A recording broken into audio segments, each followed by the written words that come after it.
Hi! Today I want to show you my to be read for October, and this time I have limited my to be read to 10 books, and realistically I will be reading about 5 books out of those 10, so I would definitely appreciate it if you could give me any comments on the books that I will be showing you, if you could recommend any of them, or if I definitely should not read one of them. The first one I have here is a very recent release. It is Hot Wax by ML Rio. Now ML Rio we know from Graveyard Shift, which was this novella, and If We Were Villains, which I also read, and both of those were quite good but not top-notch for me.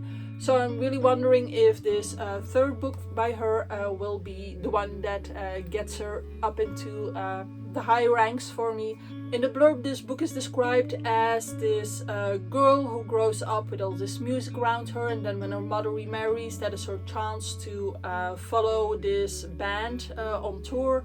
But then something terrible apparently happens, and she goes and sort of hides in the small town. She marries this nice guy and settles down.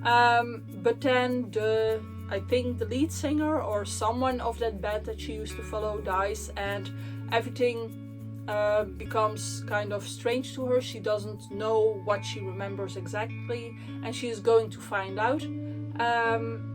And that brings her to some scary situations, I guess. I do also think that the nice husband is going to follow her, but that is what is on the back of this book. It seems quite interesting. I'm curious to read this. This year I read Daisy Jones and the Six, which I definitely liked, so I'm curious to read something else with music in there. Oh, I also read High Fidelity, which also had a lot of music in it. But I'm curious to see the music combined with like a thriller sort of book. Next I have Don't Let the Forest In by C.G. Drews. This one is about a boy who has a friend, and he writes these sort of scary fairy tales, I think, for this friend.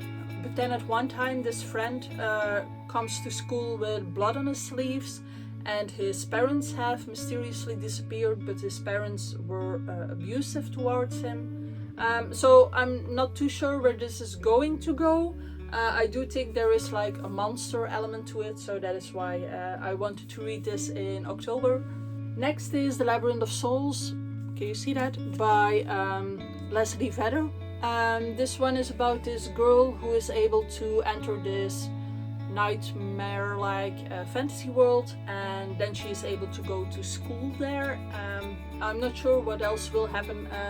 I think it's more of a middle grade book, but it seemed very cute and cozy, more like a family-friendly Halloween vibe.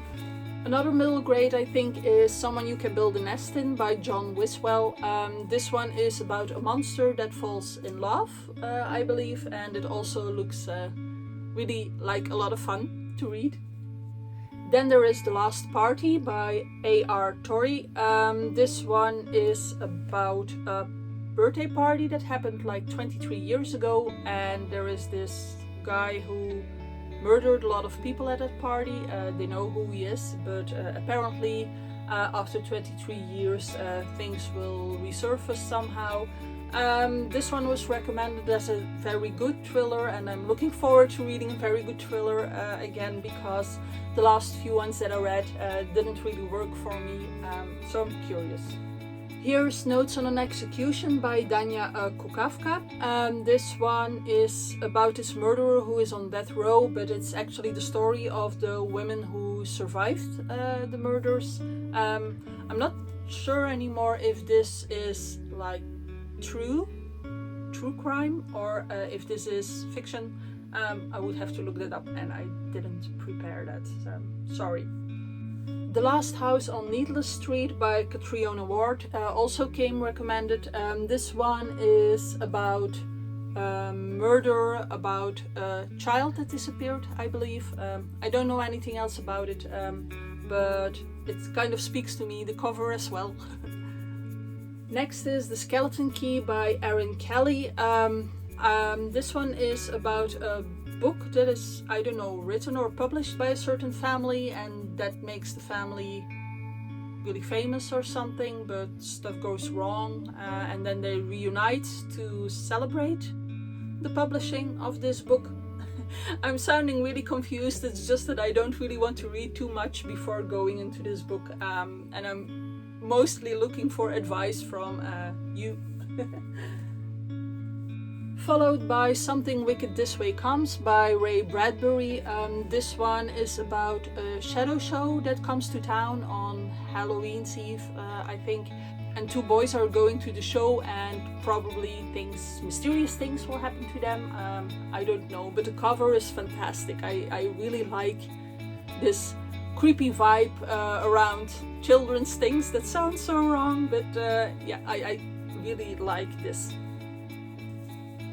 And then book number 10 is actually a picture book, but I've had this for some time and I really want to get through this, and I think it would be an easy read. If work gets a bit harder during October, then I'll be able to feel like I've read a whole book in a day.